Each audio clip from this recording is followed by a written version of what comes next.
Alright, so the second app that I'm going to be demonstrating is Google Forms. Google Forms is a survey platform that can be used to collect student data, it can be used as an assessment tool, and it can be used for students to collaborate and use for group projects.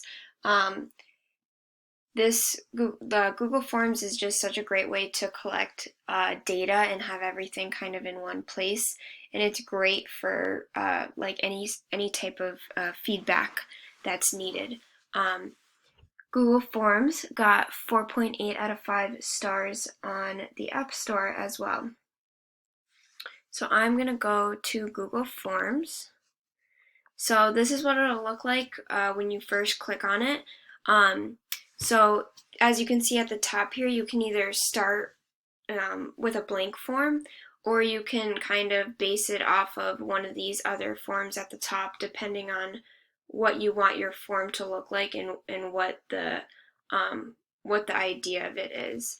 So if I were to click on blank form, so it's going to give you obviously a blank form. You have you can title it. You can put like a little description underneath it, you know, just to kind of give people an idea of what it's about and what it's for. This is where your question would go, and you would have your options here. You can click Add Other, so you can keep adding as many options as you'd like. If you go to this drop-down menu where it says multiple choice, you can choose what kind of format you want the questions to be in. So right now it's in multiple choice. So if someone were to go like look at this form, they would just click the little circles for their choices.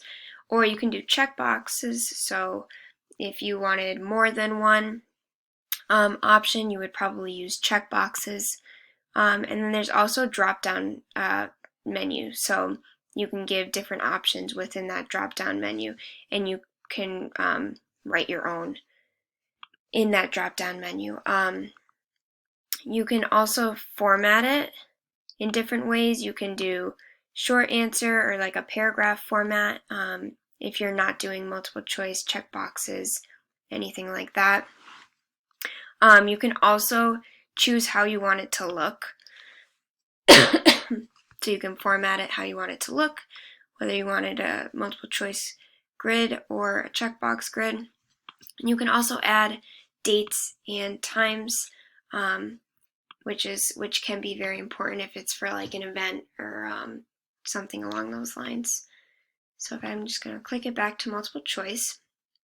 On the side here, you can also add your own text. You can add images, you can add videos, you can add, you know, your other, you know, to like different sections if you prefer to, which is pretty neat. So I'll just go ahead and delete that. So the questions would be here. You would get your responses here, and then you can obviously change different formats with the settings option. So if I go back, I'm going to show you one that I already made, which was again a few years ago. But so this was on defending space in the base in like a softball unit. So you have your title here. You kind of have your small description of what you need to do or what you should be doing within the form. So it gives a bunch of statements, and the person would have to either say strongly agree, which would be a 5, or strongly disagree, which would be a 1. So then this is kind of only like one option answers, so I wouldn't be looking for multiple answers. It would just be either 5, 4, 3, 2, or 1. And yeah, so I'll give you kind of a preview of what it looks like. So right now I wouldn't be having people share their Gmail, so I wouldn't be able to see like who answered the forms. It would all be anonymous, so that can be changed as well.